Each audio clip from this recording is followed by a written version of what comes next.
Okay, congratulations. You've made it to lecture 2 of our first part of this Biostatistics in a Nutshell course. So in this lecture, we're going to introduce the concept of the central limit theorem. Let's set the scene. Suppose your friend is excited about a study in which the mean decrease in blood pressure was greater in a group of patients on a new drug compared to a group on the previous or old drug. Now, before you share the excitement with your friend, what questions would you ask her about the study? I'm going to suggest that there are 7 questions you should ask before you get too excited about the results of a given study. So let's start with the first one. How long was the follow-up period? So why is this important? Well, if you're doing a study and you would like to see whether or not the treatment was successful, well, you can imagine that there is a certain time that is required in order for you to observe that improvement. And so depending on the circumstances, too short a time or even too long a time could be a problem. So that is the first question you should probably be asking. And of course, it's going, the correct answer is going to depend on the study at hand and the intervention that is being used. Okay. Second, did the new drug have any serious side effects? Inevitably, you're going to want to know whether or not the drug, even though it is showing signs of being successful, has serious side effects. And this, of course, is more on the medical side than it is on the statistics side. Okay. 3, how were patients allocated to the groups? So what are we kind of hinting on here? Well, inevitably, if you know that there are going to be certain patients that are going to respond better or worse to a given intervention or treatment, if you allocate the patients to groups by choice, you are introducing essentially a selection bias. And by doing so, you're going to enhance your results. And of course, statistically, this is not fair. And so the allocation of the groups, you would hope, are going to be at random, which will provide you with the most fair comparison. Okay. 4, how large is the mean blood pressure, so DBP is the diastolic blood pressure difference between the groups? So this is an interesting one. We will cover later in the course as well that though you can find a statistical difference between two groups, the means of two groups, the question then is, well, how big is that difference? Because if it is a very small, insignificant difference, then it lacks what's called clinical relevance. And so you should be asking, well, okay, wow, exciting, you have found a statistical difference, but how big is the difference, and is that meaningful? Okay, next. How many patients were in each group? So now we're getting into the statsy questions where you're going to say, well, wait a minute. If the number of patients are really small or extremely large or not balanced between the groups, this is going to impact your statistical analysis. And this is something you should be asking so that when you, or before you jump up and down and be all excited, you're going to wonder, well, I wonder if that is going to impact the analysis. 6, how large is the variation in response among patients? So this is an important one because you're going to basically be looking for how the treatment affects patients and whether or not this effect is very different between patients or very little difference between patients. And how is this going to impact it? Well, very simply, it's going to introduce variability within your patient groups, or what's also termed heterogeneity of your population. And as you know, the more heterogeneous the response, the more it basically muddies the waters and makes it difficult for you to make a clear comparison between the two groups. And so variation is going to be very important here. Okay, finally, are the two groups comparable? So this is more of an epidemiological question where you need to make a fair comparison. If you don't, then if you're comparing apples to oranges, it's more difficult to say, which of the two groups showed a better response to an intervention. In order to introduce to you the concept of the central limit theorem, let's turn to a large data set, the Canadian Government Population Health Survey of 6,000 Canadian women. And what was measured was their weight and height, and what was calculated was their body mass index. As you know, the body mass index is equal to the weight divided by the height squared. When you look at the distribution of these 6,000 BMIs, the first thing that is apparent is that a large portion or a larger portion of the data tends to be to the left of the range of your data. And this also is accompanied with a long right tail. And so many of you are probably thinking, well, I know what that means. It's right-tailed or positively skewed. And what it means is the center of the data is to the left of your distribution. Now, what we've also done here is we've overlaid the normal curve or the Gaussian curve. And this is to help you see that the center of your distribution should be in the center of your Gaussian curve for it to be normal. And it's not, it's to the left. And this is indicative of a positive skew. Now, you'll see in the title it says log normal distribution. So what it means is this data is distributed in such a way that if you were to take the log of it, it would result in a normal distribution. And so that's why it's called a log normal distribution. And a log normal distribution is most applicable to a positive skew in the data. In this case, the mean is 23.4 with a variance of 15.5. The variance is an indicator of the spread of the data. The larger the variance, the larger the spread of the data. Just looking at your axes, your percent is your y-axis, which represents the percent of your data. It could also be counts, for frequency if you wish to, but we did percentage. And on your x-axis is your BMI, which in this case is ranging from about 19 to 40. So Paul decides to randomly select a sample of 5 women from this data set and calculate their mean BMI. He then places these women back into the population and again randomly selects a sample of 5 women and calculates their mean BMI. He repeats this 1,000 times and produces a histogram of these 1,000 means.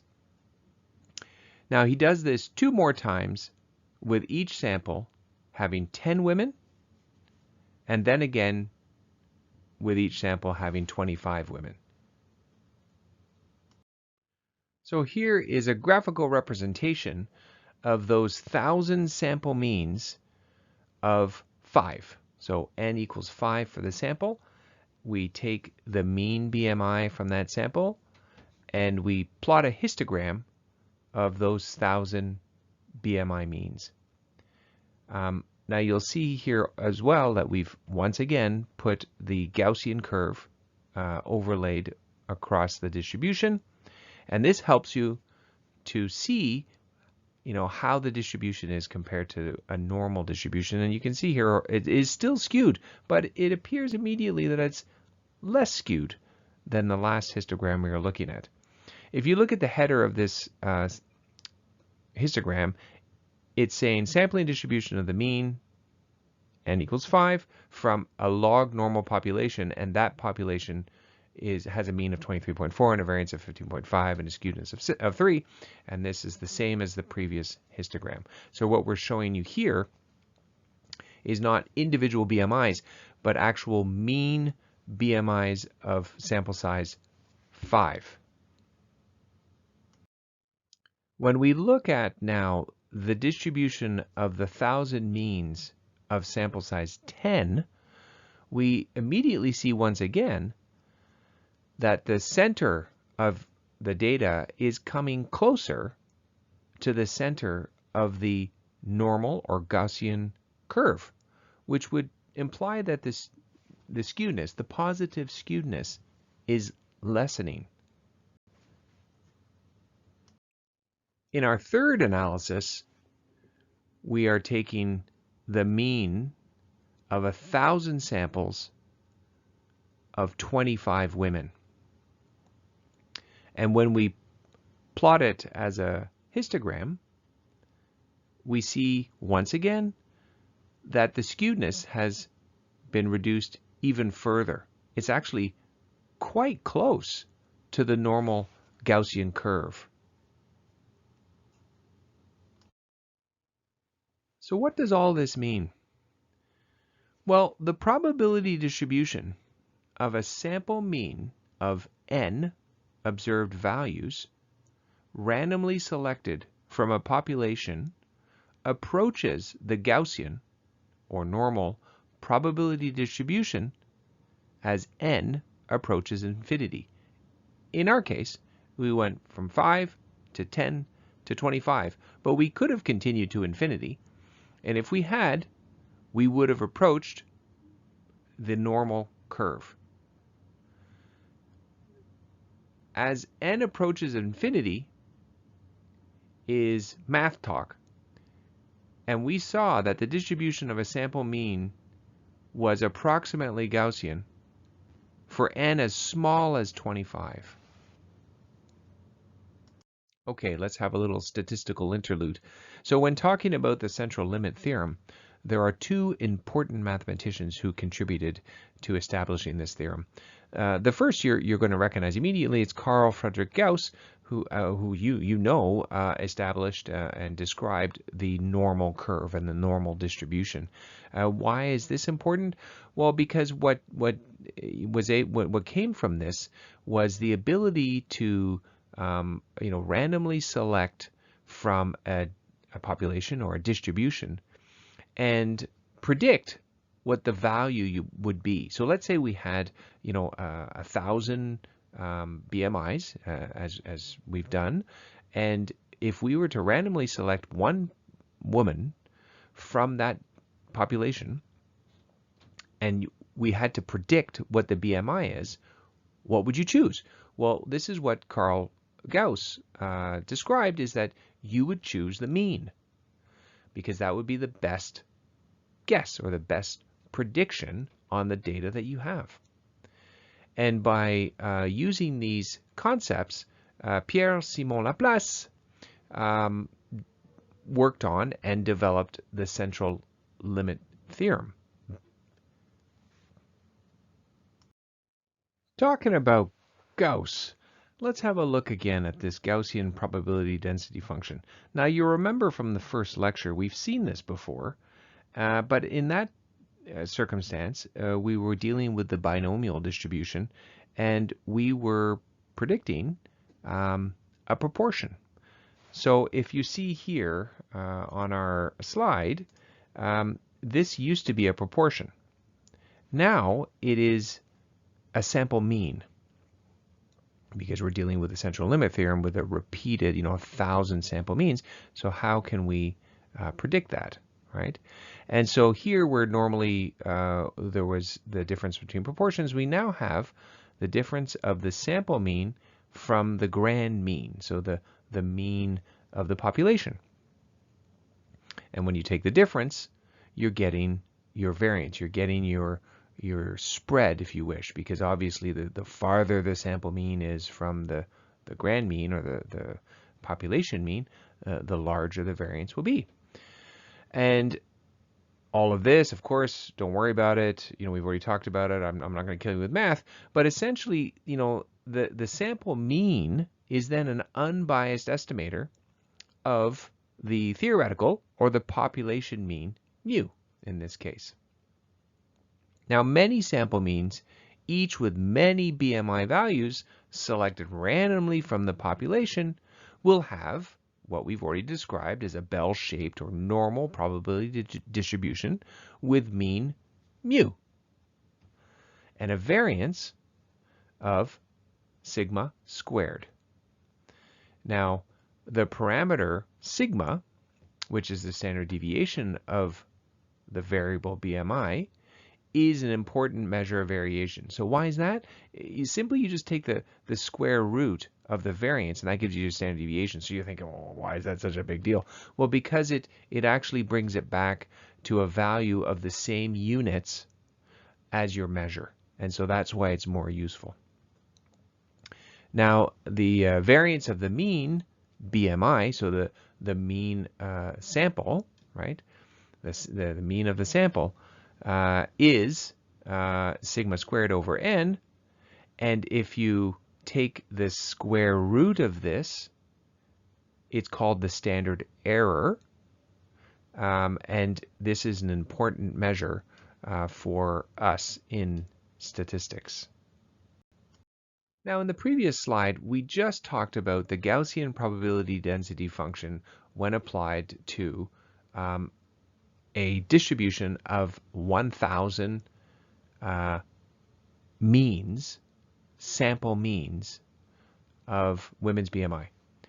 So you're saying, well, why do we need this function? Well, this function is useful if you wanted to predict one of those means, or you wanted to predict or know the probability of how often, what's the probability of obtaining one of those sample means or greater, or one of those sample means and less, or that exact sample mean from the distribution of 1,000. That's what that function is useful for. But now what if you wanted to compare two sample means? And you wanted to say, well, one of them is better than the other, or one is, sorry, not better, but greater or less than the other.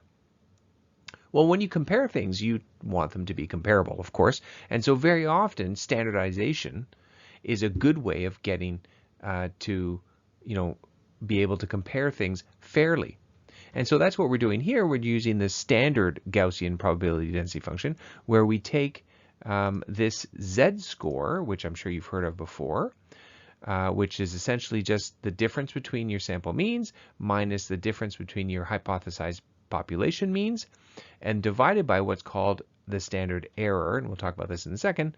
But essentially, this is your signal to noise ratio, which you want to maximize in order to have a strong signal over less noise. Of course, you know that, and you can reduce the standard error, then that's basically reducing your noise. Now, when you introduce this z-score back into the Gaussian probability density function, this is what it looks like. And we're just going to leave it there. And the probability of z, which is going to be contained between negative 1.96 and 1.96, is going to be 95. So 95% of the time. As I'm sure we're going to talk about later, these are cut points that you can see at the 95% cut points for the z-score. Now, the mean of the standard Gaussian variable is zero, because we have standardized. And the variance of z is 1, and the standard deviation of z is 1.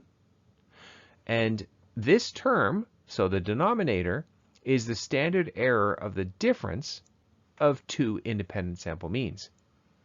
Now just remember that the variance is your spread. The standard deviation is the square root of your variance to bring it to the same units of as what you're working with. And the standard error is a special standard deviation. It's when it's applied to the standard deviation of means. So the standard, if you have the mean of means, because you have 1,000 sample means and you take the mean of those means with its standard deviation, and the variance of those means, when you take the square root of that variance, we call it the standard error to differentiate it from a standard deviation of a single sample.